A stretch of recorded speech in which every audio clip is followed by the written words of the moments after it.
On the November 3rd episode of Bethenny Frankel's Just Be podcast, she's turning a new leaf with Prince Harry and Meghan Markle.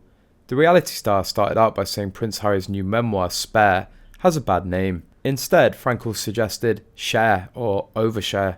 She said the current title doesn't have a connotation, it's very woe is me. No one wants to hear wealthy people, royal family members, complain. Although Spare could turn out to be a misleading title, as Frankel contended, I'm a marketer and a namer by trade. As far as she's concerned, the name sucks, reasoning that the Sussexes should be taking their time and slowly doling out tasty morsels, rather than delivering the whole meal at once. Bethenny shared, I don't think that these two, Meghan and Harry, are making good long-term business decisions. In fact, one royal expert believes the consequences of Harry's memoir will be highly destructive.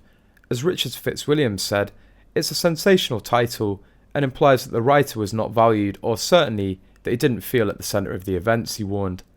The consequences of this will be far-reaching. Fitzwilliams also argued that Harry should have waited a while before sharing his story, since his relationship with the royals is in such a terrible place. He contended, when the blurb speaks of raw, unflinching honesty, the palace will be very concerned, especially since there are early months of King Charles's reign. As it turns out, none other than Bethenny Frankel agrees with the Real Housewife of New York alum, suggesting that from a marketing aspect, Spare might be the wrong move. Besides, the Daily Mail's royal editor Rebecca English said it may not have been released for Christmas due to Michelle Obama's new book, The Light We Carry, coming out on November the 15th. Miss English said it's going to be published on January the 10th, which is a surprise for a lot in the publishing industry who thought they would want to capitalise on the Christmas rush. Someone I spoke to said to me that they would never hold something of this magnitude over until January. I've been told it's twofold because he's asked to make changes, but also I think there's an issue in America about actually getting the raw goods to publish books. They've also got Michelle Obama's book, and that might be an issue with the binding of books. Prince Harry has every intention of going back to his homeland, the one he desecrated in word and deed in order to fatten his pockets.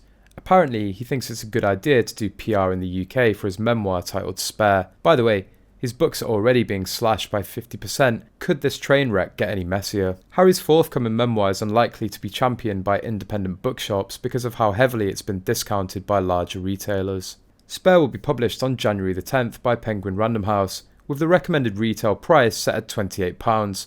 However, it's already being offered at a discount by Waterstones, Foyles and Amazon, all of which are selling it for $14. Amanda Truman from Truman Books in Pudsey said that while the shop would be stocking it, as an independent bookshop it's hard to get excited about a book when you see chain bookshops advertising it at 50% off within minutes of the publication announcement. We will not be championing a book that publishers allow to be sold at a cheaper price that we can buy it for, she added. The Caution Bookshop in Wiltshire will be ordering 1 or 2 copies of Spare for stock. I'm not sure how many will sell, mainly because it's being heavily discounted by Amazon and we don't discount books, said the owner Janet Breakspear. The shop won't be doing anything special for the release, she added.